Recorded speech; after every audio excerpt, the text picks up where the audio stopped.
Hey everyone, and welcome to the Doctors of Running podcast, where we, a group of doctors of physical therapy, talk about the art and the science of the things that we put on our feet. Today, I've got Dr. Andrea Myers here with me, and we are going to do some deep dives on the Nike Vaporfly 4 because we've gotten some miles on it. We have a review up. But after reading through the reviews, because as we write these, for those who don't know, we do obviously read what everybody else is saying on our team, and it's always really curious. And Andrea and I, sometimes, I feel like we do agree on some things, but every shoe, we typically have some kind of different experience frequently. Although there might be one coming up that we actually very, very much agree on that we seem to be enjoying, true. But that's a different story. Has there been any shoes that we've fully agreed on so far? I feel like there was one recently. Well, when you and I discussed the Hoka CLO X1 2.0, I think we found that we had more that we agreed on than we thought.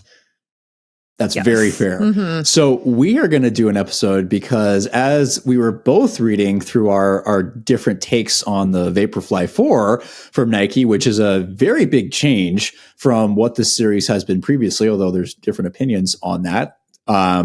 We found that we were having some very opposite experiences with how the shoe is riding, and then realized we actually had different experiences with several of the previous versions. So we thought we'd do an episode deep diving into the Vaporfly 4, but also talking about why different runners might experience these things. So we're going to use our experiences as an educational platform to go, hey, just FYI, when you see reviews, you're going to have to figure out, are the mechanics of the individual reviewing similar to you, and that's something you pay attention to, or is this going to be a different experience? Because different people are going to experience shoes differently. However, before we do that, we of course are going to do a short segment on what are you running in right now. So Andrea, what are you running in right now?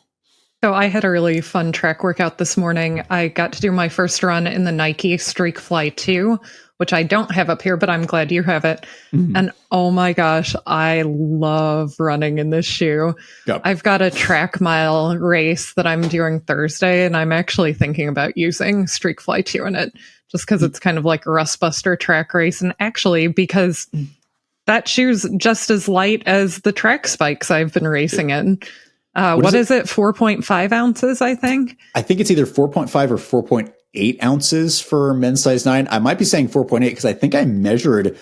Actually, no, that might be my size 10 because I put this on the scale. I think it was 4.8 ounces for men's size 10. So I think you're right. It's 4.5 ounces, which it's a track spike that can handle the road. I took this on bark dust and gravel, and it did fine. I'm like, that's awesome. Road, trail, or cross-country track, and then the Zoom X, I think we both really enjoying, especially the forefoot. Heel, I mean, the design of this, you can see, is pretty aggressive, so you're going to need to be up on your toes for this. But my first thought when I am also running in it right now, I'm like, oh, it's nice to have real racing flats back, with the Zoom X, which is great. But yeah, didn't mean to interrupt you, so keep going. Oh, no, it's okay. Yeah. One thing that I know you said that earlier in our little DOR chat, that it feels like a racing flat, but even though the stack height, I believe it's 26, 22, it doesn't feel that low. Mm-mm. The last road flat I raced in was the Saucony Type A8, and I think that stack is in the teens, so definitely doesn't feel as low as that. Mm-hmm. But I never really felt like the shoe was bottoming out. I didn't feel like it's not nearly as aggressive or low to the ground as the Type A8 is, for sure. Yeah. The forefoot cushioning is amazing. All of the running I did in it today was on the track, so of course it might feel different on pavement, but I'm excited to race in it. I've got 2 road miles over Memorial Weekend, and I think it's going to be my racing shoe just because it's kind of designed for that. 100% agree with you on that. I think maybe where I mean aggressive, and I should have clarified, cushioning is phenomenal. It's definitely not traditional in that sense, but it almost feels like a negative drop. I think it's listed at a 4mm drop. Yeah. But it feels almost like a negative drop shoe with just how aggressive. It's almost like, I was trying to remember, it's looks like it was designed for an Aquinas foot, where you have and for those who don't know, who aren't watching or listening, an Aquinas type foot is where, you have your calcaneus and heel, but then the midfoot and forefoot actually sit lower and really angle downwards. And you can have certain people that they have that kind of foot position. That kind of is what it looks like. But it also makes sense to be designed for a mile, things like that, where, a lot of people are going to be up more on their forefoot and naturally in that position. I do have to disagree with you on that. It doesn't feel negative drop to me at all. See, we already started. Like, for like my very slow jog recoveries today, didn't feel like I was jogging in a spike. Like I definitely would feel in spikes. So yeah, it's a nice shoe. I'm excited to run more in it. Sweet. All right. We may have to have a separate episode on the drop of the Street Flight too. I'm just kidding. All right. What else are you running in? Let's see. Similarly on the track, I just started testing the Hoka Cielo X 2.0 MD, their mid-distance spike. Yeah. What did I do in that shoe? I did some mile pace intervals, some 800 pace intervals, and a little faster than 400 pace. I've got to say, compared to the Nike Victory 2 spikes, which I've been training and racing in all winter in indoor track, the Cielo X2 MD is definitely less aggressive. It doesn't feel negative drop the way the Victory 2 does. One thing I really notice about the Hoka spike is it has a really severe and early toe spring. So it definitely feels better for me at mile pace. It felt like it was holding me back if I tried to run any faster in it. But for me, it definitely felt like the mile would be like the sweet spot for that shoe. So I haven't gotten more workouts in it just because of my training schedule, but I'm excited to test it out a little more. Sweet. What are you doing training shoe wise?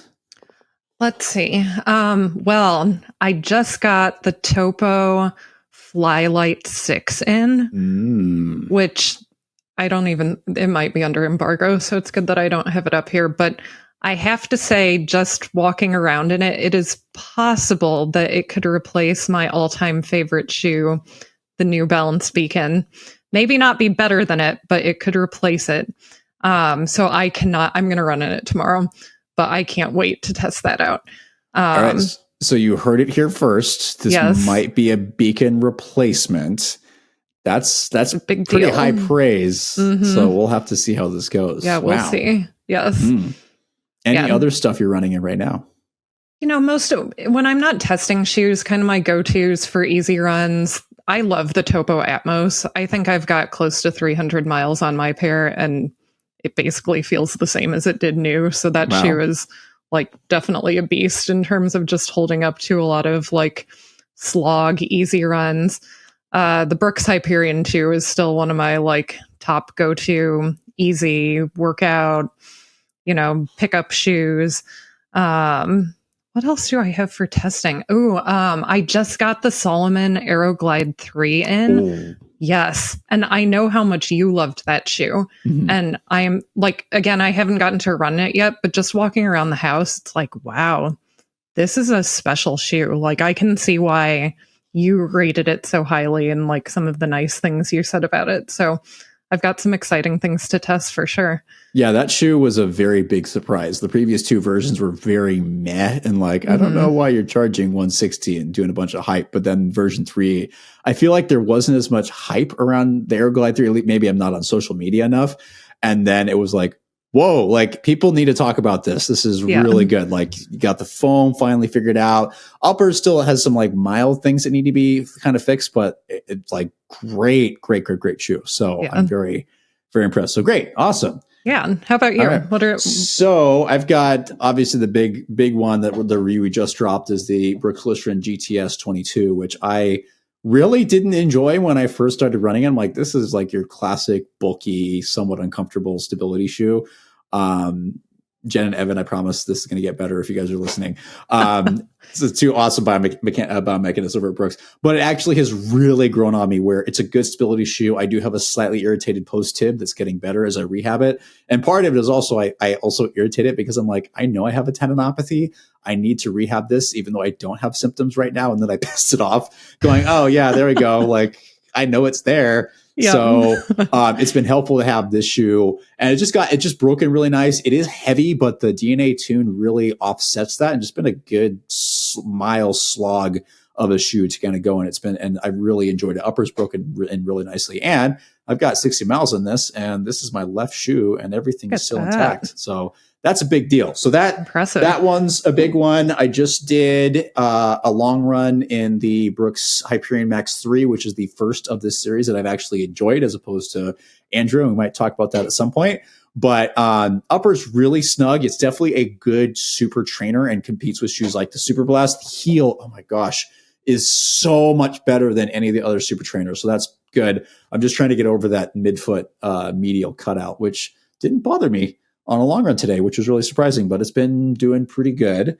Let's see. Oh, yeah. The last one, other than the Streakfly 2 that I'm running in right now, is, let's see if I can say this correctly, the Adidas Adizero Adios Evo Pro 2, which the heel is still intact at 2 workouts. I've got about 15 miles on these, so this piece hasn't come off, but it's just a teeny bit off at this point, but still there. Better than the original one by quite a bit. Like, there's actually a little bounce to the midsole, which is nice, but it's very light. But Adidas, you guys got to be careful. There's a lot of companies who are about ready to drop stuff that are similar weight. It's not $500. So it's a good shoe. I am going to go racing this at some point in the next month or so, and I'll report back what the racing experience feels like. But so far, by some miracle, the outsole is still intact. So big improvement. That is a miracle. Yeah. All right. Are we ready for the star of the show? Yes. All right. So as we mentioned earlier, we are going to do a comparison of the Nike Vaporfly 4. This is Nike's kind of premier super racing shoe. And also there's 2 other ones, technically 3. The Nike Streakfly 2 is kind of the lighter weight, shorter distance shoe. The Nike Alphafly 3 is the long distance half marathon shoe. And the Vaporfly 4 is kind of supposed to be the do-it-all racing shoe, where it can do everything from the mile up to the marathon, although I might not suggest up to the marathon, even though that's what it's claimed to be. This is the original super shoe. My original version was the OG that came out, 2016? It's been almost a decade of super shoes now at this point. So that's crazy. Think about. But so a lot of changes in the shoe. So biggest thing is the weight dropped by a significant amount. It's now down to, correct me if I'm wrong, because I'm not looking at the specs off the top of my head, is 5.8 ounces, I think, for men's size 9. Stack height is 36 millimeters in the heel, 30 in the forefoot for a 6 millimeter drop. So they dropped the heel stack height a little bit, and it's been, at that 38 plus 40 for a while now. So that's a very big difference. Different design in the outsole, where they have a central cutout now. It's not as curved of a last as it was previously, and some design changes with how the outsole was set up, and definitely some big upper changes in terms of fit that we'll talk about in just a second. But anything that I missed on specs, they're still using ZoomX. They're still using a carbon fiber fly plate, but a different shoe, in my opinion, than the last couple versions. Yeah. Just a quick spec correction. The ones that I looked up, 5.9 ounces. Got it. In the 4 compared to the 3, 6.5 ounces. So that's a pretty big weight drop. Yep. Yeah. Yeah. So, okay, a teeny bit higher, but yeah, it's a very different shoe than what has been experienced differently. Although that's the thing, is we've experienced the differences differently, which is interesting. So let's start with the upper. What were your initial experiences with the upper? And then I'll talk about how I experienced them, because it's somewhat similar, but some mild differences here. Sure. So I'm basically on the edge of women's 9.5 and 10 in a lot of shoes. And then the Vaporfly, I've worn both the 9.5. I had to go up to a 10 in version 2. So Nike originally sent me a 9.5, and it was just so short. I was like, oh gosh, I'm going to lose my toenails immediately. So I did a workout in them, and I had some toenail pain. And luckily, Nathan reached out to Nike, and they were willing to send me a 10. And then the 10 definitely fits correctly for me. So anyone who is similarly on the border of sizing in Vaporfly, I would recommend going up for length. Now, even comparing my women's size 10 to my women's size 9.5 of version 3, there's pretty significant differences just in how it fits. So first of all, the mesh upper is a lot different. It's much snugger. It doesn't have as much stretch. You can see like big mesh holes in version 3, this weave is a lot tighter. So there's just not much give it all in this upper. Overall, the toe box is a lot lower volume. And in version 4, which I've not experienced in any of the previous versions, I actually had a lot of pressure here, like over my 4th toe, to the point where I actually had like bruising over my toes after the runs that I did. I was like, why does my toe hurt? And then I remembered what I had done earlier that day. So that definitely would keep me from using the Vaporfly 4 for anything probably longer than a 5K, because both of the workouts I did in the shoe were like 9 to 10 miles in total, like warm up, workout, cool down. And I could feel like the irritation on the top of my 4th toes, mid workout. So I certainly wouldn't use Vaporfly 4 for a half, probably not even a 10K, but I'd use it for a 5K or a road mile. Although now with Streakfly, I think, and Streakfly fits much differently than Vaporfly 4. So I'm not sure I would use this for anything but a 5K if I did race in it. So besides the tighter fitting toe box, it's also a little narrower here. I didn't get a lot of shoes will rub like on my first MTP. Sometimes they'll rub at my 5th. I didn't get that, but it's just definitely overall a more snug fitting shoe. The tongue reminds me more of the tongue of the original Next Percent. Like it's that plasticky feeling.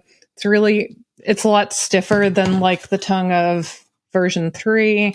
But I felt that it sat pretty well. I didn't get any lace irritation. So overall, my main issues with the fit were in the toe box. Yep. The midfoot and the rear foot are snug, just like all Vaporflies. The heel cushioning is pretty similar to version 3. So I would say for me, definitely the biggest difference was just how tight the toe box fits. I would definitely agree with you on that, and I have very little to disagree. I sit between a 10 and 10 and a half, as I found, but I'm still on the side of a 10. And for sure, when I put the Vaporfly 4 on the first time, I'm like, oh, this is a lot snugger and a lot lower volume, where I feel like version 3, 2, and even a little bit of the OG Next, like just had more volume in the upper, where it was like, oh, this is like kind of wide. Like this isn't what I'm used to with a racing flat. I'm used to these fitting much more snug. And this is the first time of the series where it really fit much closer and has stayed that way. I'm fortunate. I think the max I would use this up to is like 10K, maybe half marathon. Although the midsole, for different reasons, I probably wouldn't do that just for me personally. But I think the upper has stretched a little bit, but I got that same very low feeling across the top of my toes. It is much more, it's still not super narrow, but the volume just makes it feel much more snug, which I felt was great in the forefoot and the midfoot because there was a lot of good security. The tongue was also good.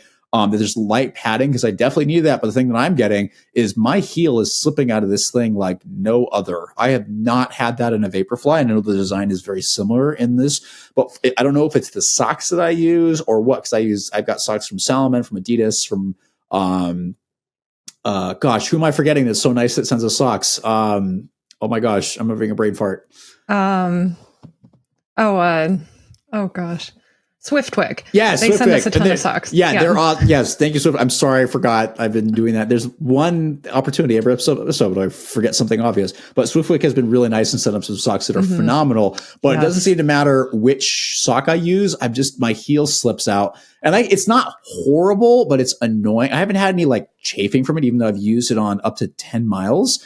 But I just had to lace lock these shoes, the laces down, and luckily the tongue is padded enough that hasn't been an issue. But it's a very different fit than the previous Vaporfly. So I think people that want to use it for longer distances, you should definitely try this before you buy it, and you should really think, hey, if I'm getting that toe pressure, you might want to do a half size up. So fairly similar upper experiences on that, even though typically we have somewhat different experiences with the upper frequently, but the biggest difference we usually feel is the sole. So how did you feel about that? So I felt that versions 1 through 3, out of 1, 2, or 3, the firmest version was version 3. Like I always felt in 1 and 2 that there was like a little bit of like a sinking in feeling for me at initial contact, but version 3 was the first one that I really felt like I just like landed and went. And I really liked that about version 3. I've run a marathon in the next percent and version 3. Version 2, I bought it like when it went on sale. So I've put probably 200 miles on it, but just with long runs. I haven't raced it. So I have a lot of miles on these shoes. I'm on my 3rd pair of Vaporfly 3s. So I know how they feel. Yes, I know. How did I not know this? I don't know. I don't know either. Yeah. Yeah, I've got this is my 2nd pair. You can see I ruined the upper. It's nice and gray. But this is what the outsole looks like after, I think I've got 175 miles on these. Wow. Like, they're in pretty good shape. Yep. Now compare these, which have 20 miles on them. Mm-hmm. And you can already see I'm starting to like wear down that exposed midsole, which is actually pretty unusual for me. So, and yeah. Yeah, so I have what, 30 miles on these? So, yeah, I'm with you on that. But yeah, oh, no, don't pick at it. It'll come off sooner. I think we both agreed that like the durability of the 4 is not going to be as good because of this lack of rubber coverage in the outsole compared to the 3, which really had both very good rubber coverage and very good traction. I know a lot of people used 3 like for cross country. And I mentioned that on my initial comparison review of 4 versus 3, and I totally agree with you that traction wise, this is a road shoe. The traction is not good enough to be used for cross country, whereas version 3 was probably the only Vaporfly that was like, okay, yeah, there's some good, like they're not trail shoes, but the lugs were so much better and like it'll grip really, really well. So like if you want to use it and you have stable mechanics, go for it. Probably wouldn't use it on grass, but for dirt, yeah, like absolutely. So 100% agree with you on that. Yeah. Oh, so back to your original question though. So the 4, I definitely feel the most sinking in at initial contact out of any of the previous versions. And I think there's a couple of reasons for that. One, the stack height's lower. So this shoe is 36-30, whereas the 3 was 38-30, and the 2 previous were 40-32. So of course there's just less foam where I'm landing here. But I think actually upon further inspection of the shoe, there's a big difference in the amount of sole flare in the midfoot where I land in the 4. So if you can see, there's just not much sole flaring here.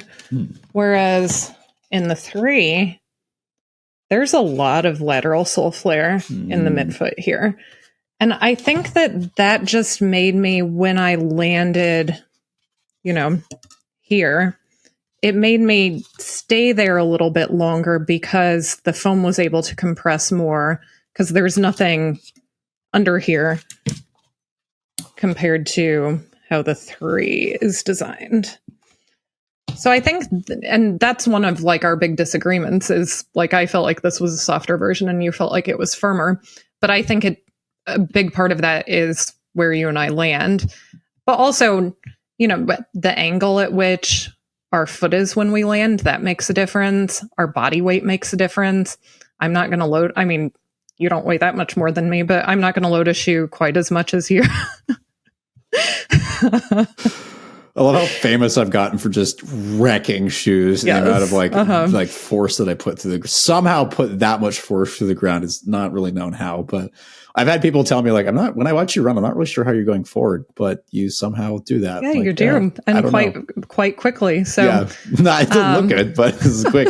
Doesn't matter. Yeah. So, beyond like initial contact, I really like the rocker geometry of the shoe, similar to previous versions, like you land and then it like really immediately just shoots you forward into push off.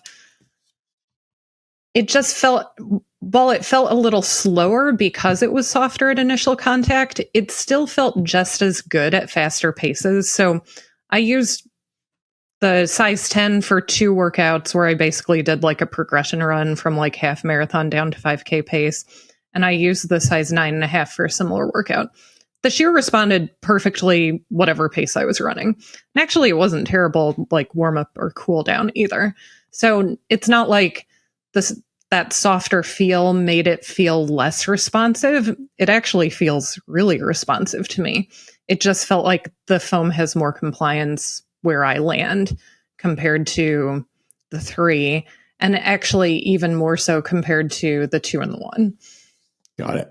So I had the opposite experience, although I'll be honest that I actually do like version 4 better than version 3. And ironically, for things people wouldn't expect, but we'll talk about that. But yeah, I found version 4 to be much firmer than I was expecting, where typically with a lot of Vaporflies, I've always expected the, soft heel, bouncy Zoom X foam. And I'm not saying this is not bouncy, but I found the foam to be much less resilient. And I'm still trying to figure out why, as you can obviously see by the wear. So I typically am a heel striker, and then my mechanics have changed a little bit where I scuff the lateral midfoot and heel. And I actually know the answer as to why I do that, because I was not bored, but was testing some stuff for our lab at George Fox. And I was like, let's take a look at what my running mechanics look like. I have 20 degrees less peak knee flexion on my left side compared to my right. Wow, that's very interesting. Oh, yeah. Yeah. And so it's very obvious during swing phase. Those who don't know, swing phase during running is when your leg's off the ground. You'll bend your knee to help it get forwards, right, to start another landing. That left leg doesn't bend very much. And I knew that like subconsciously. And then I'll have to post the video from Qualisys that we pulled up, but it's like very noticeable asymmetry. I'm like, how have I been running like this? Which I think, I don't know if it's a tendinopathy or just I definitely had a long ago hamstring strain, just never probably got, I've known it's a little bit weaker on that left side, but haven't fully taken the time to rehab it. So also like the post tib, by the way, I was like, let me start really work on this, and then also pissed it off. And I was like, there's some underlying stuff that I've been compensating for. So let's do it. So I have a slightly annoyed hamstring and a slightly annoyed post tib on opposite sides that, I'm working on, and it's improving. It hasn't stopped me running, but it's like, oh, this is different. So we'll see if this makes a change in the durability of some shoes, which totally throws some stuff off. But anyway, so I have a very wonky landing pattern on my left side, obviously. And I land really, really, really hard. Shoes don't last very long for me, and they never have. So even before I was scuffing, I would run through shoes really quick and they would just get destroyed. So I compress stuff a lot. For me, where I land, and I think because you land a little bit farther forward, I can totally see why there being more stuff for you to land on at this lateral rest with forefoot would feel a lot better. The midfoot is, I don't know if narrower is the right term, but version 3 was a much more curved last, where there was stuff for me to land on, even though it was very unstable. Like I found it soft. That midfoot like killed me. I could not really take that thing like race distance wise. I took it for a 5K, and even that was a bit of a struggle. The sole of the heel and midfoot in version 4 is much more centered, which ironically makes this shoe feel a teeny bit more stable for me, or at least it makes me feel less biased medially. Like it's not stable by any means at the heel and midfoot, still very narrow for a shoe this tall, but it's less biased in one direction, which has actually allowed me to take this longer. I would have never done a long run in version 3, and I did what is now a long run for me, about 10 to 11 miles in it. And it was like, oh, this is actually not bad. It wouldn't be my choice. I would still choose the Vaporfly, which I did for a half marathon pushing the stroller recently, but the more centered sole, I think, makes it a teeny bit more stable, but it also makes it a little bit feel firmer, because I think there's less material where I typically land on this lateral aspect, either lateral heel or midfoot. And that just makes it feel firmer for me. Does it make it feel less fast? In fact, to me, because I can take it longer and I can feel like I can actually get to the forefoot and push off better, it feels a lot better. I felt like with version 3, I would sink into it, probably because I would pronate so much and I'd get stuck, because I perceive the sole to be softer, that it was harder for me to get off that forefoot. Because when you land, you need, whether you land at the heel or the midfoot forefoot, you need to be able to pronate, and then you need to be able to resupinate out of it. So how much you pronate isn't necessarily as important as the quality of, can you get into and out of it? And I just feel like I could not get out of it with version 3. I think with version 4, I am able to, just because a little more sole flare, what feels like more sole flare for the forefoot. Forefoot just feels a little, so getting up my toes feels a lot better when I pick up the pace. And I would agree with you that the pace versatility feels pretty good, where I felt like I could easily crank a 5K, but half marathon pace still felt good, and running slightly easier felt okay because I typically like firmer shoes and it was just relatively less biased. But I think from the firmer midsole feel, if I was gonna race in this shoe, I would definitely take it more for, ironically, we're going to agree on this, but for different reasons, I would be more likely to take this for a 5K, maybe a 10K, 5K, 10K, probably not a half, just because it's, to me, doesn't feel soft enough. But I also agree that part of that is to the fact that it fits snug, and I don't feel like I have quite enough room to want to take it that far unless I want to lose a toenail. Yeah, I think it's important for me to note, one of my runs in the shoe was basically 10 miles at like 15 seconds slower than marathon pace, which was not the plan, but I just ended up running a little too fast. But the Zoom X felt awesome. Like, if the shoe fit better, I would consider running a marathon in Vaporfly form, but there's no way that I could take it longer because I would probably have a hole in my fourth toes by the, you know what I mean? Yeah. But the increased softness or compliance at initial contact wouldn't make it like a deal breaker for like the marathon distance or marathon pace, because it felt super comfortable just settling into a rhythm and going for 10 miles. So if they fixed the fit maybe for version 5, maybe it would also be a marathon shoe for me. I will say, though, what I do really enjoy about it is the noticeable weight decrease compared to version 3. And maybe that's also a piece of it that makes it feel a little bit firmer and a little bit quicker on foot, is it's noticeably lighter. And it's nice to finally see racing shoes, not all of them, but see some racing shoes getting back into that sub 6 ounce range and being like, oh, this is nice. Like, I feel like I can turn over again. I can move quicker. And the two of us are obviously biased because at this point we're focusing on shorter distances and not focusing on the marathon. So it's just nice to have just to have that snappiness. And I agree, like, that's what the forefoot feels a lot better than version 3, where it just feels more snappy off the front. It just feels like I can turn over so much better in it. Yeah, I agree with that. I did my workout, like my progression run this week in the 3, just to like refresh my memory. And I love the 3, and I've raced mile races, 5K, 10K, every distance in it. But the geometry of the forefoot of the 4 feels snappier than the 3 for sure. And I could definitely feel there was a difference in my foot angle at initial contact in the 3. Probably the difference in drop maybe, but I think also because of the difference in the sole flare where I land, I feel like I land more plantar flexed in the 3 than I do in the 4. And the 4 feels more comfortable to me in that regard. And can you clarify again? You said you feel like so you have a different foot contact angle. Gosh, what is it called? Contact angle? What's the term? It's, I think that's it. I think I'm overthinking this. Yeah. And you said it's because of the sole flare. Can you explain why you think that's happening? If I thought it was the drop, I feel like in the 3, I would feel like the heel is in the way, and I've never really felt like that's the case. But I think because the 3 is more stable for me because of the extra lateral sole flare where I land, it lets me land more. I could be totally wrong about this. This is the whole point of this episode. Yeah. It just feels like it doesn't force me to land in a more dorsiflex position to accept my weight as compared to version 4. Huh. I can't say that it necessarily feels better. You know, like I like the way the 4 feels. Yeah. But the 3 feels like, well, actually, like I said, the 4, it feels like there's a little bit of a pause at initial contact before I roll forward. In this shoe, I really feel like I land and then just go. Got it. So perhaps it's not actually that my foot angle is different. I'm just perceiving transitioning from initial contact to mid stance faster. And of course, as you do that, you're plantar flexing. So maybe that's more of what I'm feeling. I'm going to try something. You can totally disagree with me. Do you think, because you're not like a pure forefoot only. No. You're like far, like mid right. Basically I'm landing like right at this transition here. Got it. So I'm almost wondering if because you land there, you're going from a point where it's more narrow and the width of the sole can actually impact stiffness of a shoe.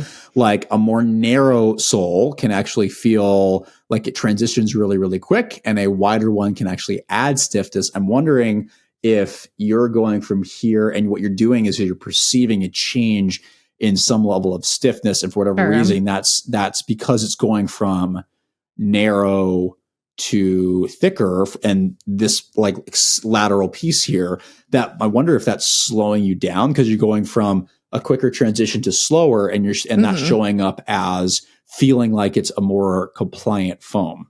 It could be. And the Hoka Mach X2 that we tested last fall. No, not the Mach X2. Was it? No, the New Balance. Oh gosh. Racing flat, or was it trainer? The Super Comp? The trainer. Lightweight trainer. V3. Not the Rebel. Yeah, the Rebel. Okay, got it. The Rebel we tested last year. Yeah.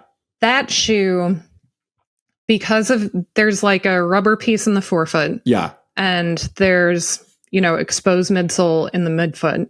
I land right at that transition from the exposed midsole to the forefoot. And that shoe is like the only shoe I've ever ran in that actually irritated my Achilles, because it felt like when I landed, I actually rocked backwards because I was landing on that soft part. And if I remember right, the geometry, like there's a pretty severe heel bevel in that shoe as well. Yeah. So just the angle at which my foot landed combined with that softness, I felt like it made me kind of rock back before pushing forward.